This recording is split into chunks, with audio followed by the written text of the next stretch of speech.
अस्सलाम वालेकुम दोस्तों। हज़रत शेख सादी रहमतुल्लाह अलैह बयान करते हैं कि एक बादशाह ने एक कैदी को कत्ल करने का हुक्म जारी किया। इस कैदी ने बादशाह से कहा, है बादशाह, मुझ पर जो तेरा गुस्सा है इसकी सज़ा तो मुझे मिलने वाली है, मगर इसका गुनाह तुम्हें सारी ज़िंदगी मिलता रहेगा और इसकी सज़ा तुम भुगतते रहोगे। जिंदगी जंगल की आंधी के मनिंद गुजर जाएगी, आरामो राहत और सुकून और अच्छा बुरा सब गुजर जाएगा। जालिम समझता है कि इसने जुल्म किया, हालांकि वो खुद पर जुल्म कर रहा है। बादशाह को इस कैदी की नसीहत अच्छी लगी और इसने इसके कत्ल का हुक्म वापस ले लिया।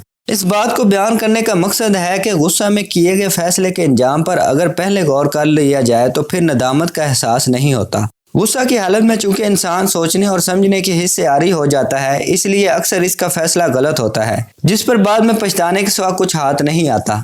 दोस्तों, अगर वीडियो पसंद आई हो तो इसको लाइक करें। अगर आपको हमारी ये काविश अच्छी लगे तो इसको अपने दोस्तों तक भी शेयर करें, ताकि वो भी अल्लाह के नेक बंदों की बातों को जान सके। मज़ीद इस तरह की वीडियो को देखने के लिए और हमारे साथ जुड़े रहने के लिए सब्सक्राइब के बटन को प्रेस करें, ताकि नई आने वाली वीडियो आपको जल्द से जल्द मिल सके। खुदा हाफिज़।